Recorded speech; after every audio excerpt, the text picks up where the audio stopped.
नमस्कार दोस्तों, स्वागत है आपका अपना ही YouTube चैनल टुडे एग्जाम पर।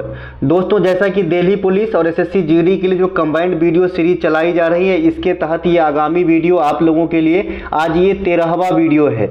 दोस्तों, जिन भाई बहनों को एसएससी जीडी या दिल्ली पुलिस का एग्जाम देना है, तो ये जो सीरीज है जिसके तहत आपके टोटल 21 वीडियो आने वाले हैं, तो आप इन्हें ज़रूर फॉलो करें। और जैसे पास्ट में हमने आपको फ़ायदा करा के दिया है 57 सीरीज से एसएससी के सभी एग्जाम में, इस सीरीज से मैं आपको दिल्ली पुलिस और एसएससी जीडी में फायदा करा के दूंगा। साथ ही साथ बिहार एसएससी और बिहार दरोगा के लिए भी सीरीज चला रहे हैं हम, तो वहां से आपको बिहार सरकार के एग्जाम में फायदा करा के दूंगा। गारंटी है भाई, गारंटी है ना। तो चलिए दोस्तों, शुरू करते हैं आज का ये वीडियो। इसके अलावा अगर आपको ये जो आप वॉच कर रहे हैं इसकी पीडीएफ के बारे में जानकारी चाहिए, तो ये जो आप स्क्रीन पे नंबर देख रहे हैं, मोबाइल नंबर, इस पे आपको व्हाट्सएप मैसेज करना है, या फिर इसी व्हाट्सएप अकाउंट का डायरेक्ट डिस्क्रिप्शन में लिंक दिया गया है, तो लिंक क्लिक कर आप डायरेक्ट व्हाट्सएप मैसेज भी कर सकते हैं। चलिए शुरू करते हैं आज का ये वीडियो। दोस्तों, जो भी हमने टॉपिक वाइज पहले से ही करा रखा है ना, उसकी क्वेश्चन आपको इस सीरीज में देखने को नहीं मिला होगा और नहीं मिलेगा, क्योंकि जो टॉपिक वाइज है वो टॉपिक वाइज आप अलग से वॉच कर लें। जैसे समाज हो गया,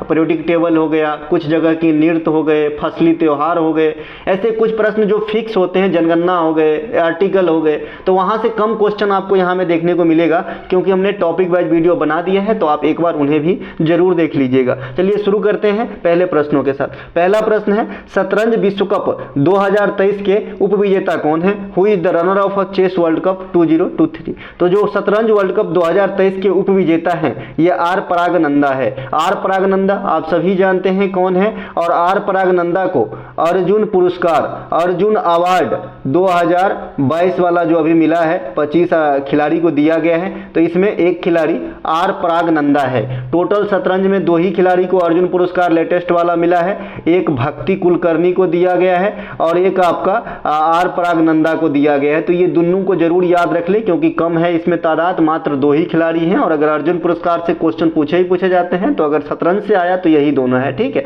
तो आर परागनंदा जो है आपके क्या है, उपविजेता। विजेता कौन रहे शतरंज वर्ल्ड कप 2023 में? तो मैग्नस कार्लसन। मैग्नस कार्लसन दुनिया के नंबर 1 चेस प्लेयर हैं, और इसकी राष्ट्रीयता जरूर याद रखें, ये नॉर्वे के रहने वाले हैं। नॉर्वे की राजधानी ओस्लो है, जहां पे शांति की नोबेल पुरस्कार दिया जाता है। दोस्तों, मैं एक्स्ट्रा फैक्ट के साथ साथ रिलेशन विधि से पढ़ाता हूं, सब चीजों को रिलेट करके बताता हूं ताकि आपको याद रह पाए। इसके अलावा शतरंज विश्व कप 2023 ये कहां पे हुआ है? अजरबैजान में कराया गया था। अजरबैजान की राजधानी बाकू। ये बाकू किस लिए प्रसिद्ध है भाई? तो ये बाकू जो है, सॉरी, बाकू अजरबैजान है ना, बाकू की राजधानी अजरबैजान। तो बाकू जो है ये किस लिए प्रसिद्ध है? तो ये आपका जो है तेल क्षेत्र के लिए प्रसिद्ध है। तेल है ना, पेट्रोलियम वाला तेल, इसके लिए प्रसिद्ध है ये आपका बाकू वगैरह, ठीक है, तेल क्षेत्र के लिए। इसके अलावा जो आपका फीवा, ये फीवा बहुत बच्चे कंफ्यूजन में रहते हैं। एक तो फीफा होता है, जो बच्चे न्यू कॉमर है, जो पुराने हो गए अब तो आदत हो गई है, फीफा होता है, एक आपका फीवा होता है, एक आपका FIH होता है,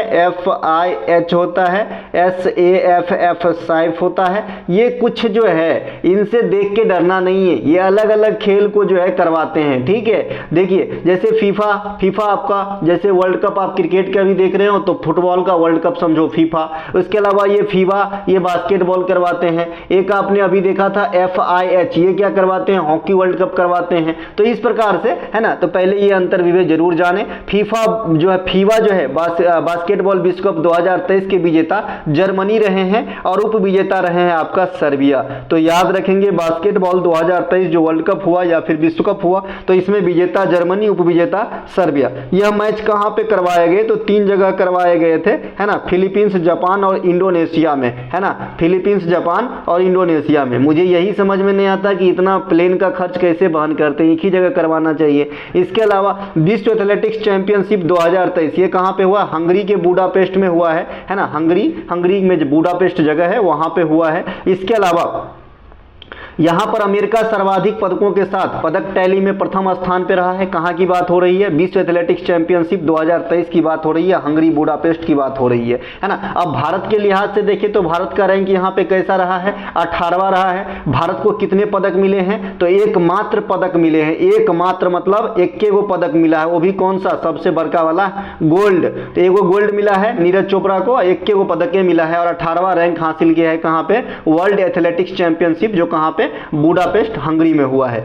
पिछली वाला जो आपका वर्ल्ड एथलेटिक्स चैंपियनशिप हुआ था ये अमेरिका के ओरेगन में हुआ था 2022 वाला वर्ल्ड एथलेटिक्स चैंपियनशिप। और इस 2022 वाला में भी नीरज चोपड़ा बिना पदक के तो लौटते नहीं है, तो नीरज चोपड़ा यहाँ पे रजत जीते थे, है ना, अर्जेंटम जीते थे, सिल्वर जीते थे। तो इस प्रकार से ध्यान रखेंगे और इस बार जो है गोल्ड जीते हैं।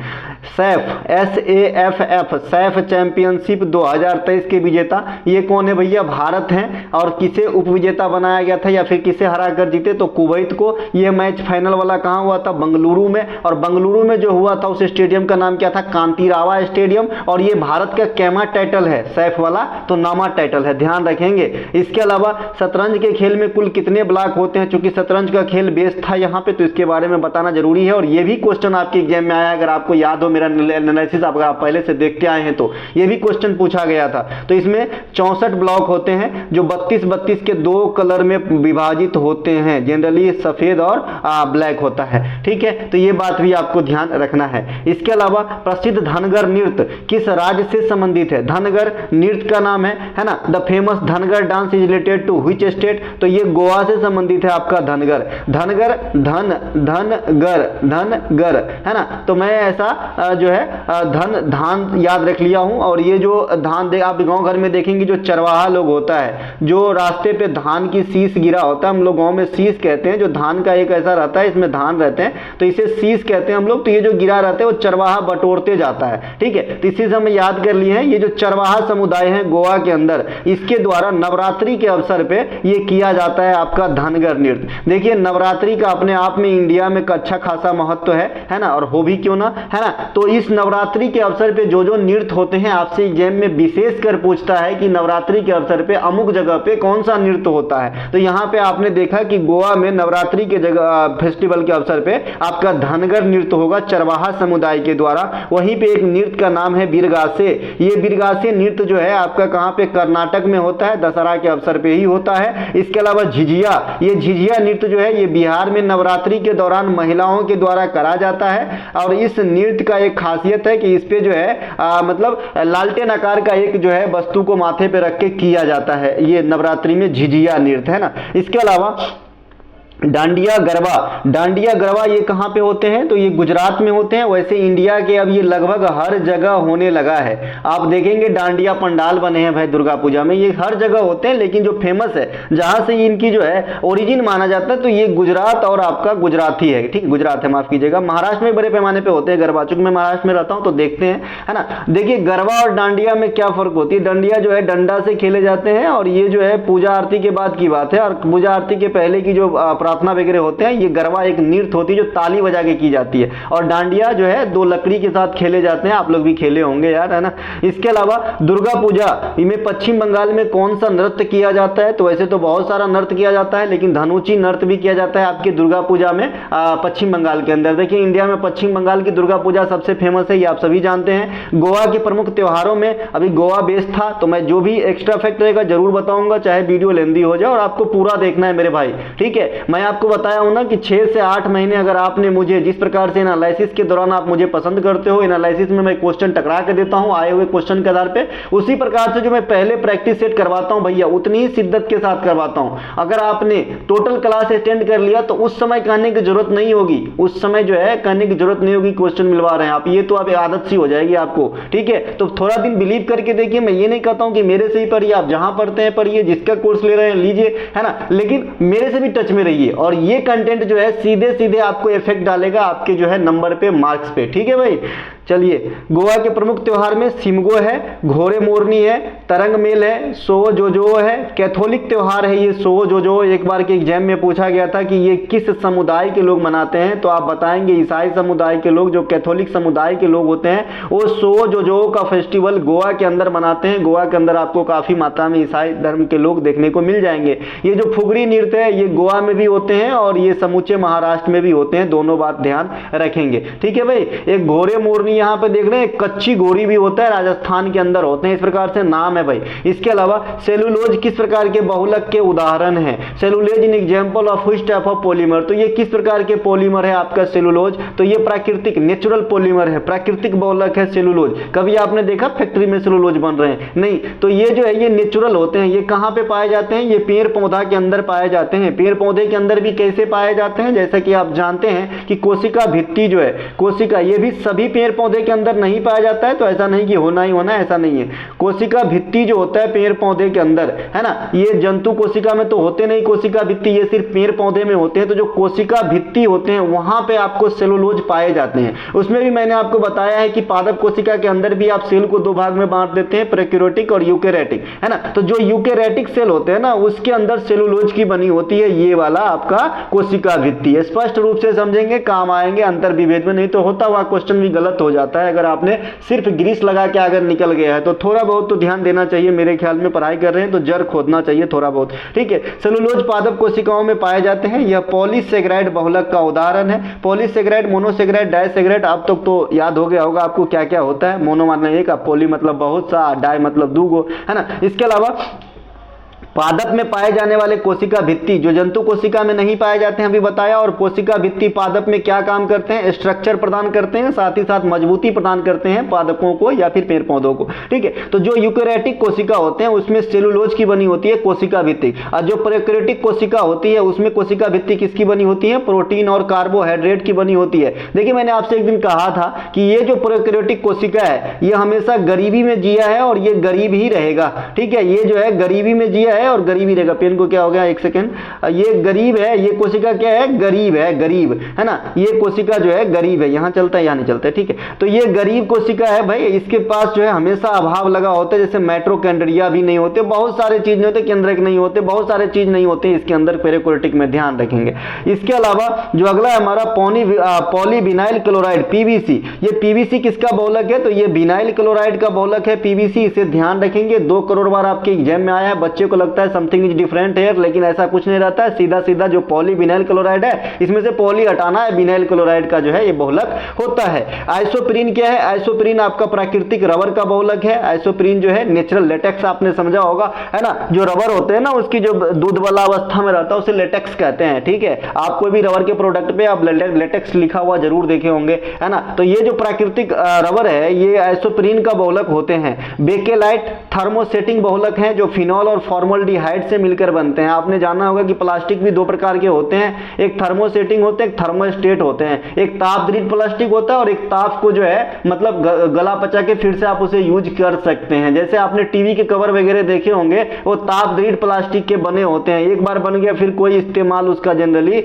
नहीं होता है, उसके आकार में फिर से परिवर्तन नहीं किया जाता है। जो घर में बिजली के बोर्ड होते हैं आपके, उसके जो स्विच होते हैं ये भी ताप दृढ़ प्लास्टिक के बने होते हैं। एक बार बन गया ना उसे गला पचा के फिर से दोबारा चीज नहीं बनाया जा सकता है, ठीक है भाई। तो ऐसे कुछ कुछ बात जरूर ध्यान रखें। इसके अलावा निम्नलिखित में से राष्ट्रपति के द्वारा किसे नियुक्त नहीं किए जाते हैं या फिर राष्ट्रपति किसकी नियुक्ति नहीं करते हैं, है ना। तो जो भारत के उपराष्ट्रपति होते हैं इसकी नियुक्ति राष्ट्रपति नहीं करते हैं। भारत के उपराष्ट्रपति का जो है चुनाव होता है किसके द्वारा? संसद के सभी सदस्य के द्वारा। इंपोर्टेंट पॉइंट है ये, किसके द्वारा उपराष्ट्रपति की चुनाव होती है? तो संसद के सभी सदस्यों के द्वारा, चाहे तो निर्वाचित हो चाहे तो मनोनीत हो, कोई फर्क नहीं पड़ता है, ठीक है। वर्तमान में जो आपके उपराष्ट्रपति साहब है आपके नहीं हमारे, है ना। तो ये कौन है? जगदीप धनखड़ साहब हैं। ये कितने नंबर के हैं? 14वें नंबर के उपराष्ट्रपति हैं। और उपराष्ट्रपति बनने से पहले ये किस राज्य में राज्यपाल के पद पे कार्यरत थे? तो ये पश्चिम बंगाल राज्य में राज्यपाल के पद पर आसीन थे। तो ये कुछ जो है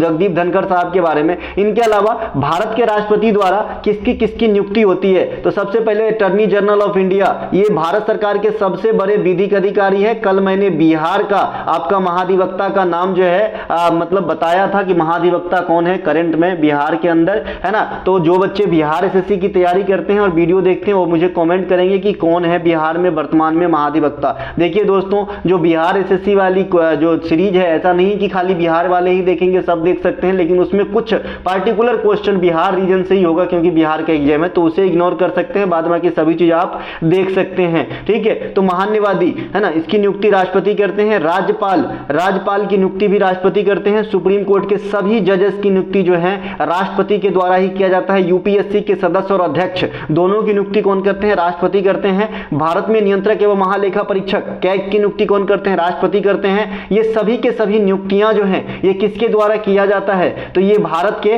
राष्ट्रपति के द्वारा किया जाता है। इसके अलावा राष्ट्रपति के चुनाव में कौन कौन भाग लेते हैं? तो लोकसभा, राज्यसभा तथा राज्य विधानसभा के सभी निर्वाचित सदस्य, है ना। इसमें मनोनीत सदस्य का कोई स्थान नहीं है। लेकिन इसमें क्या डिफरेंट है? आपने देखा कि वाइस प्रेसिडेंट में लोकसभा और राज्यसभा तक ही सीमित था, इनके सभी सदस्य भाग ले रहे थे। लेकिन जो प्रेसिडेंट है, ये वाइस प्रेसिडेंट लिखता हूं, ये प्रेसिडेंट, तो जो प्रेसिडेंट है इसमें लोकसभा, राज्यसभा और राज्य के जो विधानसभा है उनके भी सदस्य भाग लेते हैं। लेकिन इसमें शर्त क्या है? ओनली सिलेक्टेड, यानी जो इलेक्शन से आए हैं वही सदस्य, मनोनीत सदस्य इसमें भाग नहीं लेते हैं। स्पष्ट रूप से याद रखेंगे। इसके अलावा एक क्वेश्चन आपसे पूछता है कि अगर किसी कारणवश राष्ट्रपति और उपराष्ट्रपति के चुनाव में विवाद उत्पन्न हो जाता है तो इस विवाद को कौन निपटाएगा? तो सर्वोच्च न्यायालय उपटाएगा इकलौता, है ना। हाई कोर्ट में ऐसे मामला नहीं जाएंगे, नहीं तो ये गरिमा के खिलाफ होगी। इसके अलावा भारत में राष्ट्रपति के अनुच्छेद कौन से हैं? 52। वैसे तो बहुत है, 52 से 61 डायरेक्ट राष्ट्रपति से संबंधित ही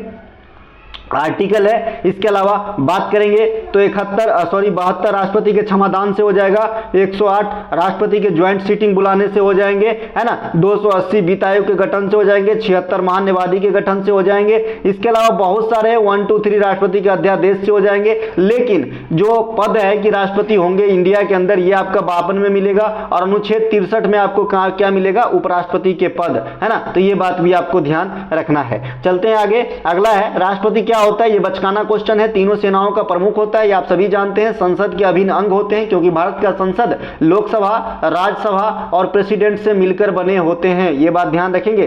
केंद्र में कार्यपालिका का प्रधान होता है और राज्य में कार्यपालिका का प्रधान कौन होता है? गवर्नर। गवर्नर जो है ये राज्य में कार्यपालिका का प्रधान, उसी प्रकार से केंद्र में कौन होता है? राष्ट्रपति। भारत की प्रथम नागरिक है राष्ट्रपति, ये आप सभी जानते हैं। राष्ट्रपति के पास 3 प्रकार की वीटो का अधिकार है। अगर आपसे कोई पूछे कि राष्ट्रपति के पास कितने प्रकार की वीटो होते हैं, तो 3 प्रकार के वीटो होते हैं। आज कुछ डिफरेंट दिख रहा होगा आपको हमारे ख्याल से वीडियो, भैया बताइएगा। वित्त आयोग का गठन राष्ट्रपति ही करते हैं, ये आप सभी समझ रहे हैं। वित्त आयोग कैसा निकाय है? तो 5 ईयर वाला निकाय है, 5 वर्षीय संस्था है। 5 वर्षों के बाद इसकी जो है नियुक्ति की जाती है, 5 वर्षों के लिए अनुच्छेद 280 के थ्रू। इसके अलावा जो भी वित्त आयोग चल रहा है, कैमा चल रहा है? 15वां चल रहा है। सिंधु नदी का उद्गम तिब्बत के किस हिमनद से होती है? ये आपसे पूछ रहा है। देखिए तिब्बत में जो है सिंधु, सतलज और ब्रह्मपुत्र ये तीनों निकलती है, साथ साथ दूसरे पार से घग्गर भी निकलते हैं। लेकिन जो आपका जो सिंधु नदी है ये आपका जो है किस ग्लेशियर से निकलती है आपसे पूछ रहा है पार्टिकुलर, तो इसका नाम है चेमाई डियुंग ग्लेशियर, इस प्रकार से नाम है इनका। इनके अलावा तिब्बत के राक्षस ताल या राकस ताल से सतलज नदी निकलती है, ध्यान रखेंगे। अलकनंदा किस 2 नदियों के मिलने से बनता है? ये भी क्वेश्चन आपके एग्जाम में आया है भैया। देव प्रयाग तो बहुत पढ़ लिए कि गंगा बना दी अलकनंदा प्लस भागीरथी को मिला के उत्तराखंड में देव प्रयाग में, ठीक है। उससे पहले भी थोड़ा सा देख लीजिए, कहीं कहीं आपने जरूर आंसर देखा होगा कि गंगा का जो है उत्पत्ति कहां से होती है, तो आपने आंसर में देखा होगा गोमुख से, है ना। तो ये गोमुख कहां से आया? ये गोमुख वाला बात जो है ये कहां से आया भाई? तो ये अलकनंदा को रिलेट करता है, ठीक है। तो अलकनंदा नदी पहले धौली गंगा नदी और विष्णु गंगा नदी के मिलने से अलकनंदा बनती है, ठीक है। इसके बाद की बात आगे, फिर उधर से अलकनंदा और आपका जो है भागीरथी मिल जाता है, तो हमारा बन जाता है देवप्रयाग में गंगा, ठीक है। अब अलकनंदा की बात यहां पे मैं कर रहा हूं, तो अलकनंदा धौली गंगा और विष्णु गंगा के मिलने से बनती है। यह संतोपथ ग्लेशियर से निकलती है। कहां से निकलती है? संतोपथ ग्लेशियर से निकलती है। इसके अलावा अलकनंदा और भागीरथी का मिलन कहां होता है? देवप्रयाग के अंदर, जहां से इन संयुक्त धारा को क्या कहते हैं? गंगा मैया कहते हैं। इसके अलावा भारत की सबसे लंबी नदी गंगा, है ना, जो 5 राज्यों से होकर गुजरते हैं, और ये क्वेश्चन आपके एग्जाम में आया है कि गंगा कितने राज्यों से गुजरते हैं? 5, 6, 4, 3, तो इसमें आंसर है 5। ये कौन कौन से 5 है? सबसे पहले उत्तराखंड, फिर उत्तर प्रदेश में जाएगा, फिर बिहार में, फिर झारखंड में, फिर ये पश्चिम बंगाल में। तो ये 5 वो स्टेट है जहां से गंगा नदी जो है गुजरती है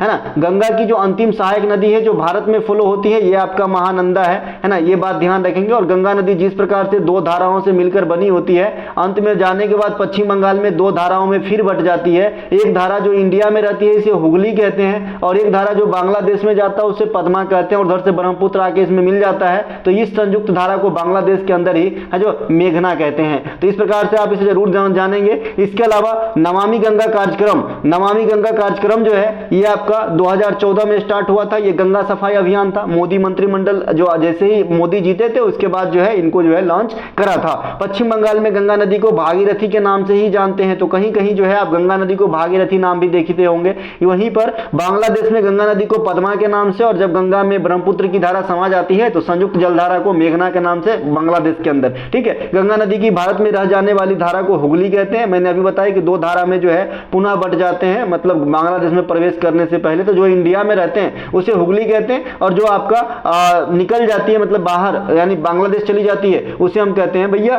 क्या कहते हैं, तो उसे हम कहते हैं पद्मा। ठीक है, यहाँ पे इमेज गलत जगह लग गया है, इमेज दूसरी जगह लगाना चाहिए था। ठीक है, कोई नहीं। गंगा की प्रमुख सहायक नदी यमुना, सोन, कोसी, महानंदा, अजय, कर्मनासा, फल्गु, रामगंगा, सरयू, गोमती, ये सब जो है गंगा के प्रमुख सहायक नदियों में से हैं, तो इन्हें भी ध्यान रखेंगे। ठीक है, थोड़ा सा मैं इमेज को सही कर दूं, एक सेकेंड।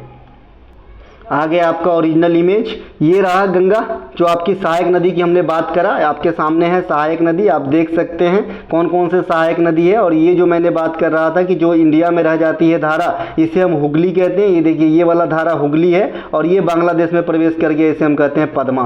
तो इस प्रकार से आप गंगा नदी को समझ सकते हैं। इसके अलावा प्रधानमंत्री उषा योजना किस मंत्रालय के द्वारा शुरू किया गया? प्रधानमंत्री उषा योजना। तो जो उषा योजना है ये शिक्षा मंत्रालय के द्वारा शुरू करी गई है, प्रधानमंत्री उषा योजना। प्रधानमंत्री उषा योजना का मुख्य उद्देश्य क्या है कि सभी राज्य तथा केंद्र शासित प्रदेश में उच्च शिक्षा में समानता हो, एक इक्वलिटी आए और उत्कृष्टता लाना है ना, थोड़ा सा क्वालिटी भी लाना है। तो इसके तहत जो है आपका प्रधानमंत्री उषा योजना को शुरू करा गया है। पोषण भी पढ़ाई भी, ये एक कार्यक्रम है जो किस मंत्रालय के द्वारा लाया गया है? तो महिला एवं बाल विकास मंत्रालय के द्वारा। एक एक बात आप ध्यान में रखते चलेंगे, आपको काम आएगी। ठीक है, इसके अलावा मुख्यमंत्री ग्राम गाड़ी योजना ट्रांसपोर्ट में सुधार लाने के लिए झारखंड सरकार के द्वारा चलाई जाती है। तो ये बात ध्यान रखेंगे, सभी लेटेस्ट योजना है ना, आपके एग्जाम में आने के लिए एकदम तैयार है। इसके अलावा हाल ही में कर्नाटक राज्य द्वारा शक्ति योजना को लॉन्च किया गया है, जो किससे संबंधित है?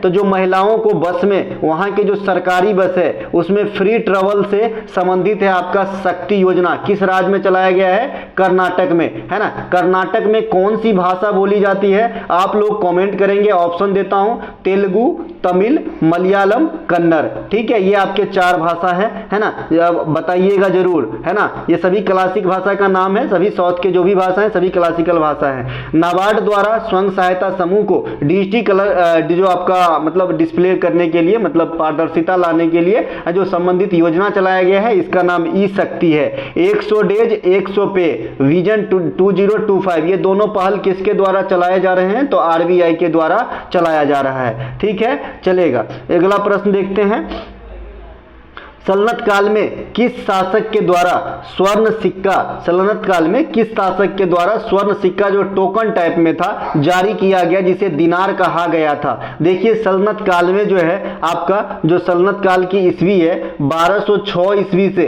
1526 ईस्वी तक, है ना। इसमें कितने वंश ने शासन किए? तो 5 वंशों ने शासन किए, आपको सभी इसमें पाएंगे, है ना। तो मोहम्मद बिन तुगलक जो है टोकन टाइप से स्वर्ण सिक्का दिनार चलाया था, दिनार कहा गया था, तो मोहम्मद बिन तुगलक राइट आंसर हो जाएगा। मोहम्मद बिन तुगलक का नाम जो है जूना खां था, इसका ओरिजिनल नाम जौना खां भी लिखते हैं, इसको जौना खां भी लिखते हैं, जूना खां भी लिखते हैं। ठीक है, इसे उलुग खां की उपाधि दी गई थी। तो मोहम्मद बिन तुगलक के कितने नाम हो गए? मोहम्मद बिन तुगलक, जूना खां, उलुग खां, है ना। इसके अलावा कुछ बुद्धिमान इसे मूर्ख शासक कहकर भी पुकारते थे। आप जानते हैं कि जो सल्तनत पे सबसे अधिक पढ़े लिखे, सबसे अधिक डिग्री किसके पास था? तो मोहम्मद बिन तुगलक के पास था। इसके अलावा सल्तनत पे कितने वंशों ने शासन करा था? तो आप कहोगे जी सर 5 वंशों ने। कौन कौन? गुलाम वंश, संस्थापक कौन है? कुतुबुद्दीन ऐबक, इसे लाख वक्स कहा जाता है। घोड़ा से गिरकर चौगान खेलते समय मरा था, कुतुब मीनार की नींव रखी थी। ठीक है, इसके अलावा खिलजी वंश, जलालुद्दीन खिलजी, तुगलक वंश, गयासुद्दीन तुगलक, खिज्र खां, सैयद वंश के संस्थापक, इसके अलावा लोदी वंश के संस्थापक बहलोल लोदी। तो ये वो 5 वंश है है और पांचों के संस्थापक का नाम आपने देखा। सल्तनत पर मोहम्मद बिन तुगलक के काल में सबसे अधिक विद्रोह हुआ, जो भी सबसे अधिक विद्रोह हुआ वो किसके काल में? मोहम्मद बिन तुगलक के काल में। प्लेग नामक बीमारी जो है किसके काल में आए थे? तो आपका मोहम्मद बिन तुगलक के काल में। इसके अलावा इन्हीं के काल में यानी मोहम्मद बिन तुगलक के काल में ही इब्न बतूता मोरक्को के निवासी थे जो भारत आए थे तथा यहाँ पर रहकर रेहला नामक पुस्तक की रचना करी थी। इन्होंने अपनी राजधानी, इन्होंने मतलब मोहम्मद बिन तुगलक, इन्होंने अपनी राजधानी दिल्ली से दौलताबाद परिवर्तित कर दिया था। तो अगर आपसे पूछे कि मोहम्मद बिन तुगलक ने अपनी राजधानी को कहां स्थानांतरित किया था तो दौलताबाद। इन्होंने एक विभाग की स्थापना करवाया था जिनका नाम दीवाने कोही है ना, जो कृषि विभाग से संबंधित है, या फिर इसे ही अमीरे कोही भी कहा जाता है। तो दोनों बात ध्यान रखेंगे। इसके अलावा बौद्ध धर्म में स्तूप बुद्ध के जीवन के किस घटना से संबंधित है? आप सभी जानते हैं कि स्तूप किसे कहते हैं, मैंने आपको याद करवा रखा है। तो स्तूप क्या होता है कि बौद्ध धर्म में जो भी महत्वपूर्ण, उनके जो भी महत्वपूर्ण अवशेष होते हैं उनको संरक्षित रखने की जो प्लेस होते हैं उसे हम क्या कहते हैं? स्तूप कहते हैं। तो इसका मतलब है ना, अंत्येष्टि कब होगी आदमी की? जब मृत्यु हो जाएंगे, ठीक है। तो मृत्यु से संबंधित है बौद्ध धर्म में स्तूप, ठीक है। बुद्ध के जीवन में गृह त्याग को क्या कहते हैं? महाभिनिष्क्रमण, जब गृह त्याग कर दिए थे ज्ञान की प्राप्ति हेतु। इसके अलावा जब ज्ञान की प्राप्ति हो गई तो उसे कहा गया धर्म चक्र प्रवर्तन, और जब आपका मृत्यु हो जाता है कुशीनगर के अंदर महात्मा बुद्ध का तो इसे कहा जाता है महापरिनिर्वाण। इसके अलावा बुद्ध धर्म में स्तूप बता ही दिया। सार्वजनिक महत्व के अवशेष को संरक्षित रखे जाने वाले स्थान, उसके ऊपरी भाग को हर्निका या छत्र कहा जाता है। ये क्वेश्चन अलग से पूछा गया है तो आप अलग से याद रखें कि स्तूप के ऊपरी भाग को क्या कहते हैं? तो हर्निका या छत्र कहते हैं। इसके अलावा बुद्ध ने अपना प्रथम उपदेश कहाँ दिया था? सारनाथ के अंदर। कौन से भाषा में? पाली भाषा में। न्याय सूत्र कौन दिए थे? गौतम। और बुद्ध चरित्र के लेखक कौन है? अश्वघोष। तो दोनों बात अलग अलग ध्यान रखेंगे। महात्मा बुद्ध किस कुल के थे? तो शाक्य कुल के थे। गांधार कला को भारतीय यूनानी कला तो कहते ही है, जैसे मैंने कल बीएसएससी क्लास में पढ़ाया था आपको कि भारतीय जो गांधार कला है ये किन दो कलाओं का मिश्रण है? तो यूनानी यानी आपका ग्रीक का कला है और इंडिया का कला है। इन दोनों का जो है मिली जुली स्वरूप को गांधार कला कहते हैं। तो गांधार कला को आप भारतीय बौद्ध कला भी कहते हैं। तो ये बात भी आपको ध्यान रखना है। इसके अलावा बौद्ध धर्म के पवित्र ग्रंथ त्रिपिटक है ना, जबकि बुद्ध के पुनर्जन्म की कथा जातक में वर्णित है। अगर आपसे कोई पूछे सज्जन कि भाई बुद्ध की जो है पुनर्जन्म की कथा किस ग्रंथ में आपको देखने को मिलेगा तो आप जातक बताना, लेकिन बुद्ध की पवित्र ग्रंथ पूछे तो त्रिपिटक बताना, जिसमें सुत्त पिटक, विनय पिटक और अधिम पिटक आ जाता है। अगला है भारत और किस देश संस्था के बीच संयुक्त सैन्य अभ्यास AIME 2023 जो है संपन्न कराया गया है। तो जो संयुक्त सैन्य अभ्यास AIME 2023 है ये भारत और दूसरी तरफ से संघ था आसियान। आसियान देश मैंने बता ही दिया है कौन सा आसियान देश होता है। तो ये वाली जो भारत के नक्शा के लिहाज से ये वाली पार्ट में जो देश है, जैसे म्यांमार है ना, सिंगापुर है, इंडोनेशिया है, यहाँ पे फिलीपींस है, ये सब जो देश है, ब्रुनई है ना, तो ये सब जो है आपका आ जाएगा कहाँ पे? आसियान में। तो ये आसियान देश और भारत के बीच जो है AIME 2023 यानी 2023 से जो है संयुक्त सैन्य अभ्यास जो है करा गया था। इसके अलावा ये किस सागर में संपन्न हुआ? ये नौसैनिक सैन्य अभ्यास था। तो ये जो है दुनिया की सबसे बड़ी सागर दक्षिणी चीन सागर में संपन्न हुआ, जहां पे चाइना ने है ना कुछ अपना जो है पोत भी भेज दिया था, है ना? तो ध्यान रखेंगे।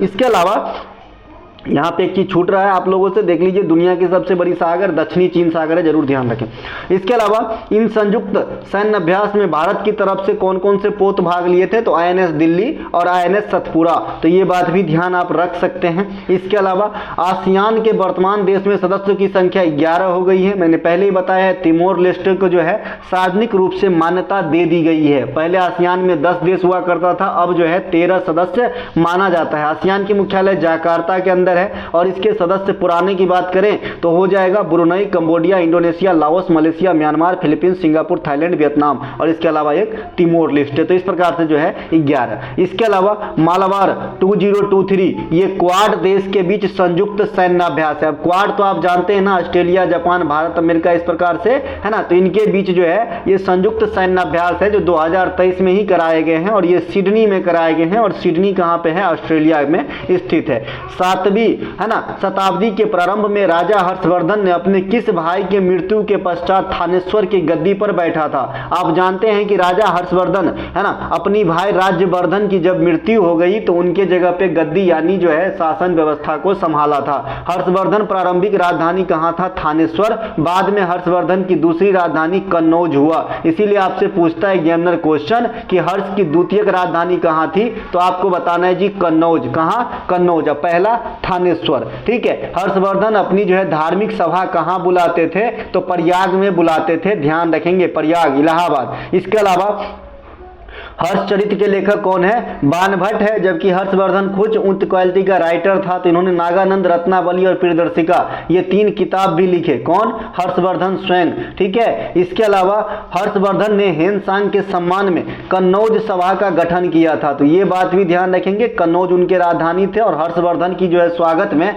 कन्नौज सभा बुलाए थे। कौन? हर्षवर्धन। इसके अलावा हेनसांग हर्षवर्धन के काल में भारत आए थे, जो नालंदा विश्वविद्यालय में अध्ययन रत के मोटो से आए थे। हर्षवर्धन ने कांची, जो दक्षिण भारत में है कांचीपुरम, है ना, पल्लव शासक नरसिंह प्रथम के काल में जो है भ्रमण करने को गए थे कांची, तो ये बात भी ध्यान रखेंगे। आपके एग्जाम में ये क्वेश्चन आ चुका है कि हर्षवर्धन किसके शासन काल में कांची की यात्रा किए थे। ठीक है। इसके अलावा हर्षवर्धन को यात्रियों का राजकुमार कहा जाता है। ठीक है। प्रसिद्ध हर्षवर्धन और पुलकेशिन द्वितीय के बीच कौन सा युद्ध हुआ था? तो नर्मदा नदी के किनारे आपका युद्ध हुआ था, 618 ईस्वी में हुआ था। इस प्रकार के मैंने 3 युद्ध बताए थे। एक दशराज युद्ध बताए थे, एक सिकंदर और राजा पुरु और मतलब दशराज युद्ध, और एक आपका सिकंदर के बीच में जो हुआ था ये बताए थे।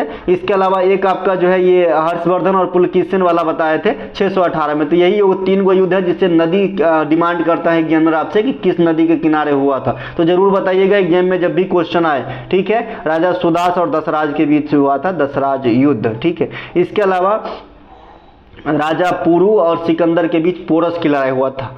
इसके अलावा global multi dimensional poverty index MPI 2023 जो संयुक्त राष्ट्र संघ के United National Development Programme UNDP के द्वारा रिलीज किया जाता है, तो जो 2023 में MPI जो है आपका कैलकुलेट किया गया है UNDP के द्वारा, तो इस रिपोर्ट के अनुसार भारत में 2019-21 तक गरीबी प्रतिशत गिरकर कितनी रह गई है? बहुत अच्छा क्वेश्चन बनेगा आपके एग्जाम के दृष्टिकोण से। आप 19-21 मत देखिए, क्योंकि इस रिपोर्ट में इन्होंने जो लेटेस्ट डाटा दिया है 19-21 के तौर पे ही दिया है, लेकिन ये रिपोर्ट दिया है 23 में। ठीक है। तो ध्यान रखेंगे UNDP के अनुसार 2005-6 में भारत में जो गरीबी था ये 55.51% गरीब इन्होंने बताया था। कौन? UNDP। ये बहुत बड़ी संस्था है, आप जानते हैं, यूनाइटेड नेशन की है भाई पहल। इसके अलावा जो 2023 में अभी रिपोर्ट आया है अप्रैल 2023 में, है ना, तो इसमें जो है यूनाइटेड नेशन ने आपका जो है भारत में गरीबी को 16.4% बताया है। आंसर यहां पर लिखा है 16.4%, जो 2019-21 के जो है आंकड़े के अनुसार UNDP ने MPI इंडेक्स में भारत की जो है गरीबी 16.4% बताया है, जो 2005-6 में 55.1% हुआ करता था। देखिए एक क्वेश्चन यहां से भी आ चुका आपके एग्जाम में और आने वाले समय में आएंगे। आप जानते हैं कि वर्तमान में 2011 की जनगणना के अनुसार अगर हम डाटा देखें तो हम जनसंख्या के तौर पे सेकेंड हायर हैं। ठीक है। सेकेंड हाईएस्ट है, पहला चाइना है, लेकिन संयुक्त राष्ट्र संघ ने यह अपने रिपोर्ट में क्लियर कर दिया है कि जनसंख्या के मामले में इंडिया जो है चाइना को पछाड़ दिया है और अब हमारा जनसंख्या 142.86 करोड़ है। 142.46 यानी 143 करोड़ के करीब हम लोग हैं, जो दुनिया में सबसे अधिक है। ठीक है। इसके अलावा ग्लोबल जेंडर गैप इंडेक्स 2023 में भारत का रैंक 127वां है। यहाँ रैंकिंग व्यवस्था से काफी क्वेश्चन आते हैं, यहाँ पे मैं 2-3 रैंक रखा हूँ और पहले भी कुछ रैंक मैं आपको पढ़ा चुका हूँ। विश्व शांति सूचकांक 2023 में 126वां है। विश्व हंगर इंडेक्स 2023 में भारत का स्थान 111वां है, तो ये ध्यान जरूर रखेंगे। इसके अलावा 1651 ईस्वी में बंगाल के किस स्थान पे ईस्ट इंडिया कंपनी को मुगलों द्वारा व्यापार करने और कारखाना बनाने की अनुमति दी गई थी, है ना। तो ईस्ट इंडिया कंपनी को 1651 में मुगलों द्वारा जो है कासिम बाजार बाजार में अपनी फैक्ट्री लगाने की अनुमति दी गई थी। 1651 में अंग्रेजों ने हुगली नदी के किनारे अपनी फैक्ट्री डाली थी। ठीक है भैया। इसके अलावा ईस्ट इंडिया कंपनी की स्थापना कब होती है? 1600 ईस्वी में। उस समय शासक मुगल बादशाह अकबर है ना, जबकि अंग्रेज ने अपनी पहली फैक्ट्री 1608 जब सूरत में डाला था तो उस समय मुगल बादशाह जहांगीर, क्योंकि 1605 में मुगल बादशाह अकबर की हो जाती है मृत्यु। ठीक है। तो आपसे क्वेश्चन एग्जामिनर करता है, ईस्ट इंडिया कंपनी के लिए परमिशन तो अकबर ने दिया था, लेकिन अंग्रेज ने प्रथम फैक्ट्री किसके सहयोग या फिर परमिशन से खोले थे? तो जहांगीर आंसर मारिएगा। देखिए शब्दों की गहराई में आंसर बदल जाती है। इसके अलावा भारत में अंग्रेजों के द्वारा निर्मित पहला किला कौन सा है? Saint George. ये कहां पे बनाया गया था? मद्रास में। आपसे एग्जामिनर क्वेश्चन पूछता है फोर्ट विलियम कॉलेज कहां पर है? तो आप बताएंगे कोलकाता में है। और इसी कॉलेज के प्रांगण में कलकत्ता उच्च न्यायालय का गठन करा गया था अंग्रेज के समय में। ठीक है। इसके अलावा भारत में विदेशी व्यापार का आगमन में सबसे पहले पुर्तगाली आए, है ना, पुर्तगाली आए, अल्मेरा, है ना, और सबसे पहले तो आया वास्को डी गामा, खोज नहीं कर सके, लेकिन जो शासन की व्यवस्था के मूड से आए अल्मेरा आए, फिर अल्कबुर्क आए। ठीक है। तो मैं अभी यहाँ पे वास्को डी गामा ही बोल दूं तो सही रहेगा। 1498 में वास्को डी गामा आए, 1498 में, है ना। तो सबसे पहले पुर्तगाली आए और सबसे बाद में पुर्तगाली गए। क्यों? 1947 में तो भारत आजाद हो गया, तो जनरली तो अंग्रेज तो चले गए, कुछ बच गए तो फ्रांस, जो पदुचेरी वाले इलाका, और बच गए आपका पुर्तगाली। तो सभी चले गए, लेकिन ये बेचारे रहने लगे पुर्तगाली, है ना। और 1961 में जाके कहीं हम जो है इनसे गोवा मुक्त करवा पाया था। इसके अलावा हाल में ही किस राज्य ने प्रधानमंत्री जनधन योजना में 100% सहभागी वित्तीय समावेशन वाला राज्य बना है? देखिए ये हाल फिलहाल की बात करेगा, 2023 की बात करेगा, तभी आपको आंसर तेलंगाना लगाना है, नहीं तो ये नया घटना नहीं है। ठीक है। जो प्रधानमंत्री जनधन योजना में 100% वित्तीय समावेशन वाला 2 स्टेट पहले बन चुके हैं, एक गोवा और केरल। तो ये तीसरा स्टेट होगा और हाल फिलहाल में होगा। तो अगर हाल फिलहाल की बात करते हैं तो तेलंगाना, और ये कैमा स्टेट बना तो तीसरा। पहला कौन है? तो गोवा और आपका केरला पहला, गोवा हो जाएगा। हाँ, गोवा और केरला। ठीक है। तो ये बात ध्यान रखेंगे। तो प्रधानमंत्री जनधन योजना वित्त मंत्रालय द्वारा संचालित की जाती है। ये किस मंत्रालय में आते हैं? वित्त मंत्रालय में। आप जानते ही हैं कौन सा योजना था, और ये काफी इंडिया में पॉपुलर हो चुके हैं। इसके तहत जो है लगभग हर आदमी के पास बैंक की खाता है। इस योजना की शुरुआत 28 अगस्त 2014 को करा गया था। इस योजना ने 2015 में इतने ज्यादा खाता खुला है कि गिनीज बुक में रिकॉर्ड करवा लिए। इसके अलावा इसके तहत केरल तथा गोवा 100% वित्तीय समावेशन प्राप्त करने वाला भारत का पहला राज्य बना था, और ये तेलंगाना अभी अभी बना है। तो जैसा बाबा जी वैसा दंडवत कीजिएगा। अगर अभी का पूछता है हाल फिलहाल का तो तेलंगाना, और स्टैटिक्स फॉर्म में पूछ दिया पहला तो आपका जो है गोवा और केरला। अब इसके अलावा प्रधानमंत्री जनधन योजना के तहत सर्वाधिक खाता किस स्टेट में? तो उत्तर प्रदेश में खोले गए हैं। स्वाभाविक सी बात है, ज्यादा जनसंख्या ज्यादा खाता खोलेंगे। इसके अलावा 100% रेलवे इलेक्ट्रीफाइड एरिया वाला राज्य बना है आपका हरियाणा। रेलवे इलेक्ट्रीफाइड समझ रहे हैं ना, OHE से रेलवे चलती है ना, OHE वाला वायर जो ऊपर में लगे होते हैं, इसे घसीट के ऐसा पेंटोग्राफ रहता है, इसको घसीट के चलता है ना। तो ऐसी वाली एरिया जो है हरियाणा। बाद बाकी हर जगह जो है आपका लगभग डीजल इंजन वगैरह भी अभी भी है, बहुत जगह इलेक्ट्रिफिकेशन नहीं हो पाया। आरी एरिया बोलते हैं उसे। इसके अलावा 100% हर घर जल वाला राज्य गोवा बना था।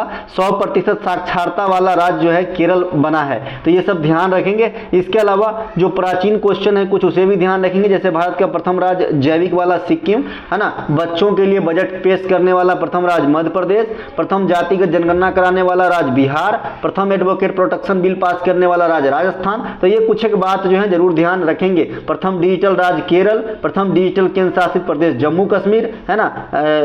मतलब जस्टिस क्लॉक लगाने वाला हाई कोर्ट गुजरात का। ये सब ध्यान रखेंगे। इसके अलावा द्वितीय अफगान युद्ध किस अंग्रेज के काल में हुआ था? देखिए सेकेंड अफगान युद्ध का अपने आप में चर्चा है, क्योंकि इसमें जो है ब्रिटिश सैन्य ने अफगानिस्तान में हमला कर दिया था, है ना। तो ये लॉर्ड लिटन के काल में होती है। 1878 से 1880 में इस युद्ध को जो है द्वितीय अफगान युद्ध के नाम दिया गया है। द्वितीय अफगान युद्ध ब्रिटेन द्वारा अफगानिस्तान में सैन्य आक्रमण है ना। बाद में अभी अफगानिस्तान में कुछ एक दिन पहले हुआ था, कुछ एक साल कहिए अब, है ना, सैन्य आक्रमण आपने जानने समझ ही गए होंगे। इसके अलावा लॉर्ड लिटन के समय में, है ना, vernacular press act, arms act भी पास किया गया था 1878 में, लिट्टी के समय में, लिटन के समय में। इसके अलावा लॉर्ड रिपन के समय में, है ना, रिपन के काल में जनगणना, है ना, लगातार जनगणना 1881 से। इसके अलावा बाल श्रम उन्मूलन, वर्नाकुलर प्रेस एक्ट की समाप्ति यानी उन्मूलन, तो ये भी जो है आपका किसके काल में हुआ, रिपन के काल में। ये तीनों घटना इंपॉर्टेंट है।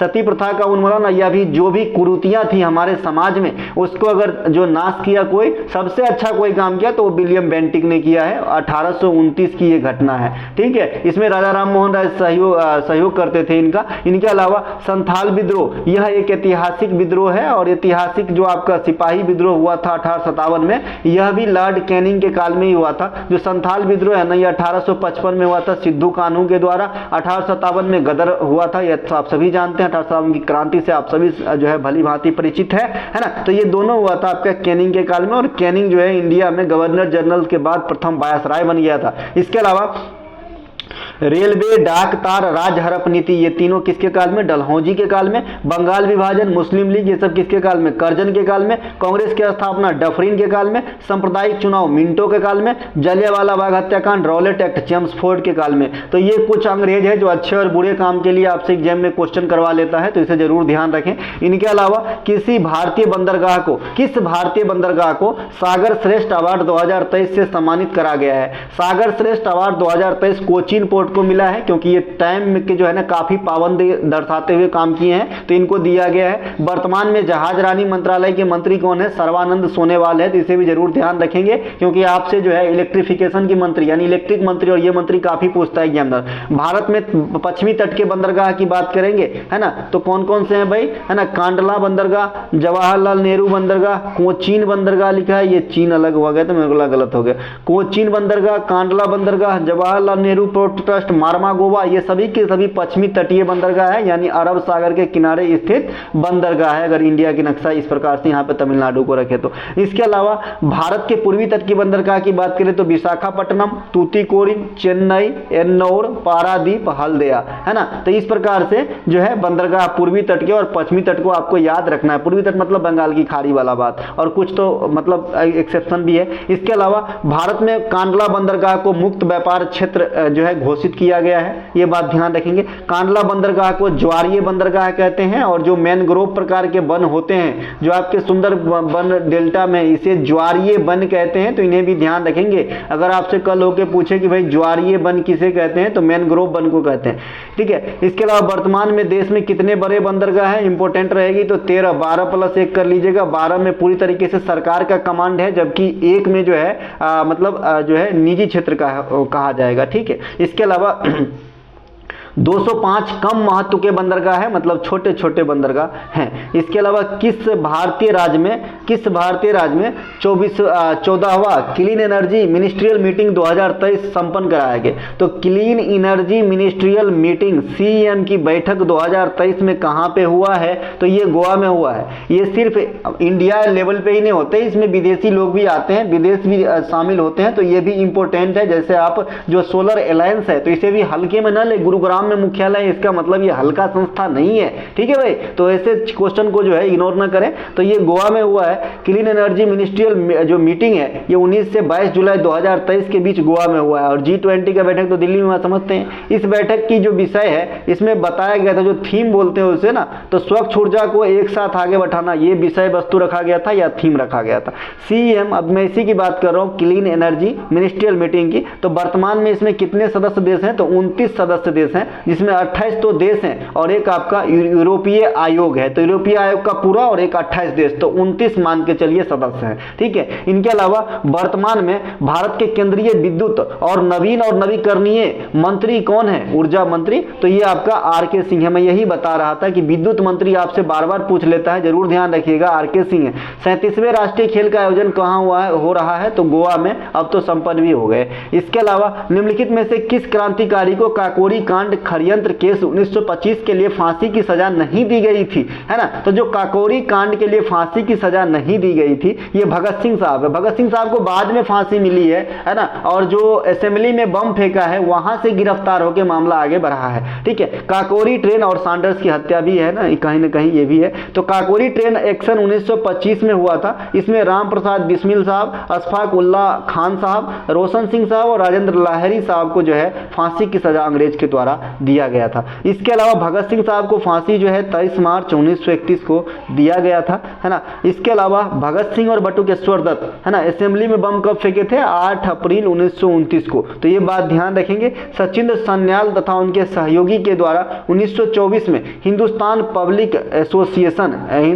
रिपब्लिक एसोसिएशन कर लीजिएगा, रिपब्लिक, है ना, रिपब्लिक लिखिएगा इसको, क्योंकि ये चारे है, ठीक है, हिंदुस्तान रिपब्लिकन एसोसिएशन। इसकी स्थापना कानपुर में हुआ था 1924 में, ध्यान रखेंगे, सचिंद्र सन्याल और उनके सहयोगी के द्वारा। नौजवान सभा का गठन भगत सिंह साहब ने किए थे 1926 में। इसके अलावा ये हसरा है, ये एचआरए का बदला रूप है, ये क्वेश्चन पूछा गया है और आने के लिए फिर से बेकरार है, ठीक है। तो ये जो है हसरा, इसमें सोशलिस्ट शब्द को जोड़ा गया, ठीक है। तो ये जो एचआरए में एस शब्द को जोड़ा गया, सोशलिस्ट को जोड़ा गया, तो इसका नामकरण का श्रेय भगत सिंह को दिया जाता है। और भगत सिंह ने अपने नौजवान सभा के सदस्यों के साथ सर्वसम्मति के साथ दिल्ली में फिरोज शाह कोटला मैदान, जिसे अरुण जेटली मैदान कहते हैं आजकल, वहां पे 1928 में इसी एचआरए का नाम बदल के हसरा कर दिया। लेकिन मैं बार बार ये क्वेश्चन को पढ़ाने के बाद एक चीज मौखिक रूप से जरूर बोलता हूं कि जब भी आपसे एग्जामिनर पूछे कि हसरा का नामकरण सबसे पहले किसके मन में आया, तो आप चंद्रशेखर आजाद आंसर करके आओगे, क्योंकि एसएससी ने उसे ही आंसर सही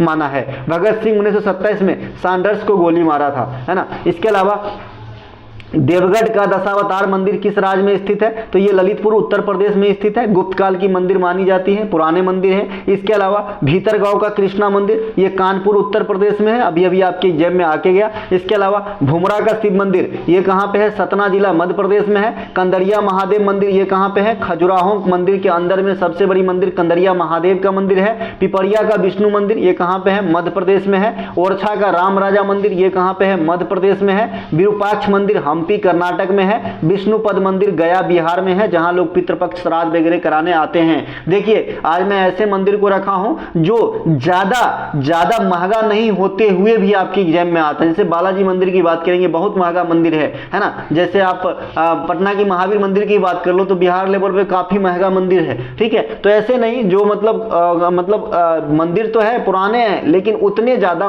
पर्यटन के जो है केंद्र नहीं है, वो भी आपके एग्जाम में आते हैं। इसके अलावा दोहा डायमंड लीग 2023, हालांकि जो गया की मंदिर है वो तो विदेशी पर्यटन से भी भरे रहते हैं, ऐसी बात नहीं है। दोहा डायमंड लीग 2023 में नीरज चोपड़ा के द्वारा कौन सा मेडल जीता गया था, है ना। तो दोहा डायमंड लीग 2023 में नीरज चोपड़ा, गोल्ड से नीचे भाई साहब जीतते कहां है, तो गोल्ड हो गया। दोहा डायमंड लीग नीरज चोपड़ा ने कितने मीटर भाला थ्रो करा, तो 88.67। देखिए इसमें जो है पदक कौन से जीते, जेंडर कम चोट करता है नीरज चोपड़ा को देखिए, क्योंकि इतने पदक जीते हैं कि कहां से क्वेश्चन बनाएंगे लोग याद कर लेते हैं, है ना। लेकिन नीरज चोपड़ा का जो ये अंक होते हैं ना, जो उनके थ्रो करने का जो दूरी होता है, ये जरूर ध्यान रखेंगे आप मेरे भाई, है ना। और ये नंबर अगर आप फिसल गए तो समझ लीजिए रैंक से नीचे रह गए, क्योंकि जनरली जो बच्चा अच्छे तरीके से तैयारी करते हैं जरूर ध्यान में रखते हैं इसको, ठीक है। तो दोहा डायमंड लीग नीरज चोपड़ा ने 88-67 मीटर भाला फेंका, गोल्ड जीता। नीरज चोपड़ा टोक्यो ओलंपिक में 87.58 मीटर भाला फेंककर भारत को एकमात्र गोल्ड दिलाया था 2020 में, 20 वाला ओलंपिक 21 में। इसके अलावा नीरज चोपड़ा ने एशियाई गेम 2022 जो अभी संपन्न हुआ है, ये चीन में कराए गए, और यहां पे 88 यानी 4 गो 8 मीटर भाला फेंका, 88.88 और गोल्ड यहां भी जीता।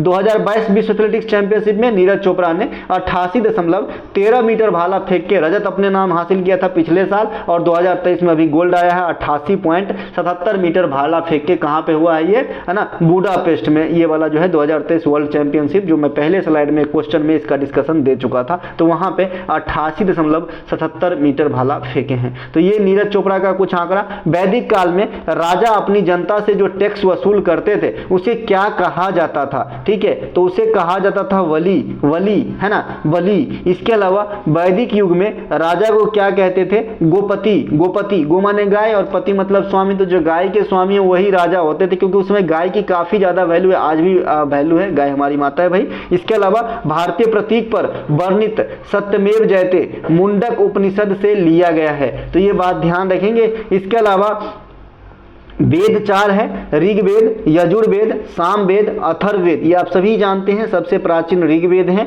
और सबसे बाद वाला अथर्ववेद है।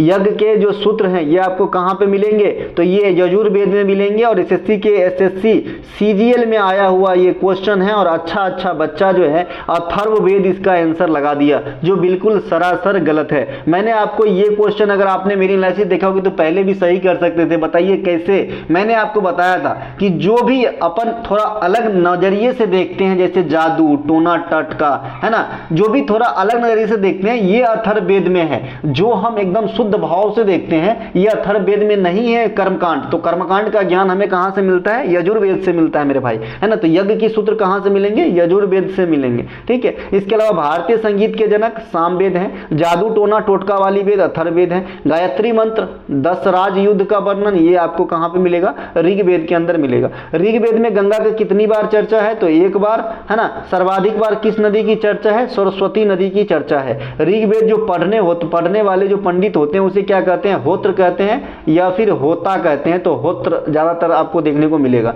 इसके अलावा कोलोसिस नामक रोग किस विटामिन के कमी के कारण होता है? तो कोलोसिस जो होता है ये विटामिन B2 के कमी के, यानी राइबोफ्लोविन के कमी के कारण कोलोसिस नामक बीमारी हो जाती है। विटामिन B1 के कमी के कारण, जिसे हम थायमीन कहते हैं रसायन की भाषा में, तो इसके कमी से बेरी रोग होती है। विटामिन ई को हम रासायनिक भाषा में रेटिनॉल कहते हैं। इसके कमी से कौन सी होती है? तो आंख की जो भी बीमारी होती है, जीरोप्थेलमिया, मोतियाबिंद, रतौंधी, सभी हो जाते हैं। इसके अलावा विटामिन के कमी के कारण क्या होता है? ब्लड क्लॉट नहीं होते हैं, थक्का नहीं जमते हैं, इसे फिलोक्विनोन कहा जाता है। विटामिन ई के कमी के कारण जनन क्षमता में कमी आती है। विटामिन डी के कमी के कारण हड्डी की बीमारी ऑस्टियोमलेशिया होती है, रिकेट्स होती है। जल में घुलनशील विटामिन कौन सा है? एक का छोड़ो दो, मतलब ए को छोड़ो, तो बी और सी जो है जल में घुलनशील है। बाद बाकी आपका ए, ई, डी, के ये सब जो है आपका कहां पे हो जाएगा?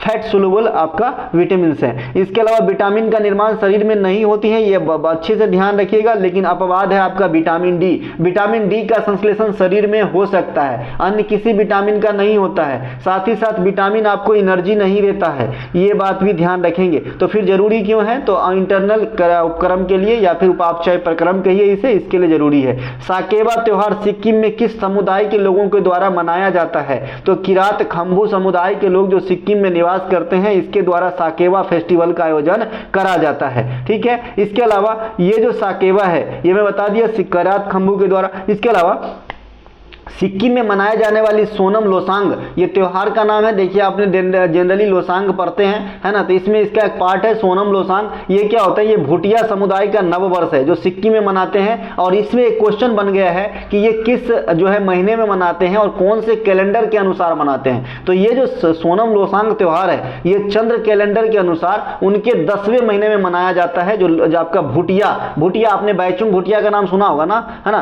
तो ये भूटिया समुदाय होते हैं और भोटिया समुदाय भी होते हैं, भोटिया, है ना। ये भी घुमंतु समुदाय है, ये घुमंतु समुदाय है भोटिया। तो ये भोटिया आपको उत्तराखंड में मिलेगा और भूटिया आपको सिक्किम में मिलेगा। वैसे गांव घर में जो छोटा रहता है छोटे कद के उसे भी भूटिया बोलते हैं, है ना, लड़की को, और लड़का को भुटवा, है ना। इसके अलावा सिक्किम में उन प्रचलित त्योहारों में भूमचू फेस्टिवल है, सागा दावा है, लोसांग है, पंग लवसोल है। ये सभी के सभी आपको सिक्किम में ये त्योहार मिलेंगे। इसके अलावा सिक्किम राज्य का हिस्सा कब बना, मतलब हमारे देश का जो है अभिन्न कब बना सिक्किम? तो ये बना 1975 में। इससे पहले ये भारतीय भूभाग में नहीं थे, इसे हम विदेश से अडॉप्ट किए, मतलब बाहरी क्षेत्र से अडॉप्ट किए, है ना। इनके पास ऑप्शन था या तो ये चीना में जाए या फिर इधर आए, तो ये भारत में जो है थोड़ा दिन रह के गम लिया फिर आया इधर। इसके अलावा 36वां संशोधन किया गया तभी सिक्किम राज्य बना भारत का, और ये 22वें क्रमांक के राज्य बने थे। सिक्किम की अंतर्राष्ट्रीय सीमा, है ना, चीन, नेपाल तथा भूटान से लगती है, इसे ध्यान रखेंगे। इसके अलावा इकलौता राज्य जो पश्चिम बंगाल के साथ अपनी सीमा बनाती है, बाद बाकी इसे किसी स्टेट के साथ सीमा नहीं बनता है, ये जरूर ध्यान रखें। सिक्किम एक ऐसा राज्य है जिसका किसी और स्टेट से नहीं सीमा लगता है, सिर्फ पश्चिम बंगाल से लगता है। बाद बाकी 3 कंट्री से लगता है, चीन, नेपाल और भूटान से लगता है। 7 सिस्टर के राज्य में जो है आपका सिक्किम नहीं आता है मेरे भाई, इसीलिए मैंने यहाँ पे लिखा है। नहीं तो जो बच्चे सिर्फ ये जानते हैं कि जो भी उधर स्टेट है सबको 7 सिस्टर बना दो, ऐसा नहीं है। इसमें सिक्किम नहीं आएगा, आपको कहीं सिक्किम नहीं दिखेगा। अरुणाचल प्रदेश, असम, मणिपुर, मेघालय, मिजोरम, नागालैंड, त्रिपुरा, अब कोई बचा ही नहीं उधर, लेकिन सिक्किम बचा, सिक्किम इसमें नहीं आता है, ध्यान रखेंगे। इसके अलावा विदेशी विनिमय नियंत्रण अधिनियम कब बनाया गया था? तो विदेशी विनिमय नियंत्रण अधिनियम 1947 में पहली बार बनाया गया था। देखिए बहुत सारे चीजों में आप संशोधन कर करके उसके नाम बदल देते हो, काम बदल देते हो। उसी प्रकार से 1947 में विदेशी विनिमय नियंत्रण अधिनियम आया था। तो अगर आपसे पूछे कि पहली बार कब आया था, 1947 में ही आया था। लेकिन बाद में इसी चीज को यानी विदेशी विनिमय नियंत्रण अधिनियम 1947 को रिप्लेस कर 1973 में इसका नाम अब कर दिया गया विदेशी मुद्रा विनिमयन अधिनियम फेरा। ठीक है, और इस फेरा को एक सेकेंड, हाँ, उस फेरा को जो है विदेशी मुद्रा प्रबंधन अधिनियम 1999 अब बन गया है फेमा। तो फेमा के द्वारा रिप्लेस कर दिया गया। ठीक है भाई, पहले 1947 में बना, फिर इसको 1973 में फेरा नाम दिया गया, फिर इस फेरा को 1999 में एक फेमा बनाया गया और 1973 में गठित है ना विदेशी मुद्रा विनिमय फेरा को रिप्लेस कर दिया गया। समझ रहे हैं, 1947 में बना, 73 में दूसरा नाम दिया गया, अब 73 में बना था, 99 में फेमा ने इसका जगह ले लिया। तो एक क्वेश्चन आपसे पूछता है कि भारत में फेरा का स्थान कौन लिया है, तो आप बताएंगे फेमा लिया है। फेरा और फेमा का फुल फॉर्म भी आपसे पूछता है, फॉरेन इन्वेस्ट रेगुलेटिंग एक्ट फेरा होता है और इसमें रेगुलेटिंग की जगह मैनेजमेंट हो जाएगा। बस इतनी सी यानी प्रबंधन यहां पे आप देख रहे हैं, बाद बाकी और कोई फर्क नहीं है। इसके अलावा राष्ट्रीय आय समिति का गठन 1949 में हुआ था। पीसी महालनोबिस इसके प्रथम अध्यक्ष थे। ठीक है, पीसी महालनोबिस, इसी के जन्मदिन पे भारतीय सांख्यिकी दिवस 29 जून को मनाए जाते हैं। इसके अलावा राष्ट्रीय जो सेकेंड पंचवर्षीय योजना है ये महालनोबिस मॉडल पे ही आधारित था, इन्हीं के नाम पे प्रशांत चंद्र महालनोबिस। राष्ट्रीय नमूना सर्वेक्षण का गठन 1950 में हुआ था, है ना। राष्ट्रीय नमूना सर्वेक्षण जो है भारत में जो गरीबी रेखा है उसकी नमूना तैयार करने के लिए जिम्मेवार है और सहयोग करते हैं नीति आयोग का। इसके अलावा भगोड़ा आर्थिक अपराधी अधिनियम 2008 में आया, नीरव मोदी जब भागने लगे थे तब। इसके अलावा भुगतान और निपटान प्रणाली अधिनियम ये 2007 में आए थे। तो ये कुछ एक नियम है जो इकोनॉमिक्स बेस्ड है, आपको ध्यान रखना है। इसके अलावा स्थानीय हवा और उनके क्षेत्र से आपको मिलान करना है। तो फोन कहां पर आता है मेरे भाई, तो फोन आता है आपका जर्मनी के अंदर। कहां पे आता है, जर्मनी के अंदर। देखिए फोन जर्मनी स्विट्जरलैंड के अंदर भी आता है, तो जर्मनी यहां पे है। इसके अलावा चिनुक, चिनुक कहां पे आता है मेरे भाई, अमेरिका के अंदर आता है। हरमट्टन भी अमेरिका के अंदर आता है, हरमट्टन, हरमट्टन। लेकिन चिनुक हरमट्टन में थोड़ा सा फर्क है, ये हवा है चिनुक, चिनुक। ठीक है, इसके अलावा खमसीन ये कहां पे आता है, मिस्र में। इसके अलावा सिराको कहां पे आता है, इटली में। तो ये सब कुछ एक जो है आपका स्थानीय पवन जहां से आती है, मैंने मिला के दिखाया। इसके अलावा अगर बात करेंगे तो ये जो फोन है ये कहां पे आती है, तो अल्पस पहाड़ी में आती है, अल्पस। ये स्विट्जरलैंड और ऑस्ट्रेलिया में भी आता है, मैं बताया था। इसके अलावा रॉकी पर्वत के पूर्वी ढलान पे चिनूक आती है जो अमेरिका को प्रभावित करती है। लू भारत में आती है, भारत के किस दिशा में, उत्तर पश्चिम दिशा में, जैसे राजस्थान वगैरह में गर्मी के दिनों में लू आती है ना। और कैरी का जूस पीते हैं तो लू नहीं लगता है, ऐसे माना जाता है। इसके अलावा फोटोग्राफी में प्रयुक्त रसायन सोडियम थायोसल्फेट का सूत्र क्या होता है, आप जानते हैं फोटोग्राफी में रसायन सोडियम थायोसल्फेट का प्रयोग किया जाता है। तो इसका सूत्र क्या होता है, आपसे पूछ रहा है, तो इसका सूत्र होता है आपके सामने है Na2H2O3। ठीक है, इसके अलावा फोटोग्राफी में जो सोडियम थायोसल्फेट का प्रयोग होता है ये किस फॉर्म में होता है, तो द्रव फॉर्म में होता है, लिक्विड फॉर्म में होता है। इसके अलावा फोटोग्राफी में एर्जेंटम ब्रोमाइड का प्रयोग भी होता है, सिल्वर ब्रोमाइड का, AgBr का, है ना। तो इसे भी ध्यान रखेंगे। इसके अलावा विरंजक चूर्ण का रासायनिक सूत्र क्या होता है, CaOCl2 होता है। विरंजक चूर्ण का निर्माण कैसे होता है, तो शुष्क बुझे हुए चूना पे क्लोरीन गैस को प्रवाहित करने पे, है ना। शुष्क बुझे हुआ चूना, बुझा हुआ चूना तो आप समझते हैं ना, इस प्रकार से रहता है CaOH का होल ट्वाइस, है ना। जब हम CaO को जो है जल से अभिक्रिया कराते हैं तो बुझा हुआ चूना पर्याप्त होता है, और जब बुझा हुआ चूना पे क्लोरीन गैस से अभिक्रिया कराते हैं तो विरंजक चूर्ण प्राप्त होता है ना। जिंदा चूना को कैल्शियम ऑक्साइड कहते हैं, क्विकलाइम कहते हैं, है ना। H2SO4 को आयल ऑफ विट्रियोल कहते हैं। प्लास्टर ऑफ पेरिस का निर्माण जिप्सम के निर्जलीकरण से होता है। इसके अलावा बास्केटबॉल में एक फ्री थ्रो कितने अंक का होता है, अच्छा क्वेश्चन, तो 1 पॉइंट का होता है एक फ्री थ्रो। ठीक है, देखिए बास्केटबॉल में 1 अंक, 2 अंक और 3 अंक आपको मिल सकता है, तो बशर्ते शर्त है। देखिए ये पर 3 गोला है, एक गोला ये है, एक गोला ये है और एक गोला ये है। यहाँ पे एक नेट रहता है जहाँ पे ये बॉल आप देख रहे हैं, एक ऐसा जो है झोली के जैसे, जैसे गांव घर में आम तोड़ने के लिए बनाते हैं, ऐसे जाल रहता है नीचे लगा हुआ, इसमें आपको बॉल डालना होता है। तो अगर ये तीनों गोला के बाहर से ही कोई खिलाड़ी डायरेक्ट हिट करके बॉल डाल दिया तो उसे 3 अंक मिलेंगे। ठीक है, अगर इन तीनों गोला में से कोई भी एक गोला पार करके यानी यहां से डाला है तो फिर 2 अंक मिलेंगे। ठीक है, ये है आपका, और एक थ्रो करेगा तो 1 पॉइंट मिलेगा। तो ये बास्केटबॉल में पॉइंटिंग सिस्टम है, आपके सामने इमेज है, इमेज से समझ लीजिएगा। और इसके अलावा फीबा के अनुसार, इसके अनुसार 28 मीटर लंबाई होगी बास्केटबॉल की ग्राउंड और 15 मीटर चौड़ाई होगी। बास्केटबॉल के एक पक्ष में 5 खिलाड़ी सक्रिय होते हैं, लेकिन रिजर्व सहित 12 खिलाड़ी होते हैं। ठीक है, 5 सक्रिय और रिजर्व रहते हैं। इसके अलावा बास्केटबॉल है ना, ओलंपिक में 1904 में इंट्रोड्यूस करवाया गया, जबकि महिला बास्केटबॉल ओलंपिक में 1976 में आया था। बास्केटबॉल के प्रयुक्त शब्द ड्रिबलिंग है, शूटिंग गार्ड है, पॉइंट गार्ड है, ईटीसी। इसके अलावा अगला प्रश्न है, मेकर्स ऑफ मॉडर्न इंडिया पुस्तक के लेखक कौन है? तो मेकर्स ऑफ मॉडर्न इंडिया पुस्तक के लेखक रामचंद्र गुहा जी हैं। रामचंद्र गुहा की अन्य पुस्तक की बात करेंगे तो India after Gandhi, Gandhi before India, दोनों जो है अगर आप उल्टा पुल्टा करके देखें तो अर्थ एक के निकलता है। किताब की याद रखने में आपको जो है अच्छा रहेगा। इसके अलावा अंबेडकर द इनहेलेटर ऑफ कास्ट, इसके अलावा the beauty of compromise, the Commonwealth of cricket, ये सभी के सभी रामचंद्र गुहा की पुस्तक हैं। तो दोस्तों अगर आपको अच्छा लगा हो तो लाइक जरूर करें। हम मिलेंगे अगले वीडियो में, और अगर आपको पीडीएफ चाहिए तो डिस्क्रिप्शन में लिंक दिया गया है, लिंक क्लिक करके व्हाट्सएप मैसेज कीजिए, पीडीएफ के बारे में जानकारी मिल जाएगी। जय हिंद दोस्तों, अपने दोस्तों में शेयर जरूर कीजिएगा। दोस्तों मैं चाहता हूं कि ये कंटेंट अपने जो पढ़ने वाले बच्चे हैं वहां तक पहुंचे, और पहुंचाने का जरिया मीडियम क्या है तो आप लोग ही हो। जय हिंद दोस्तों।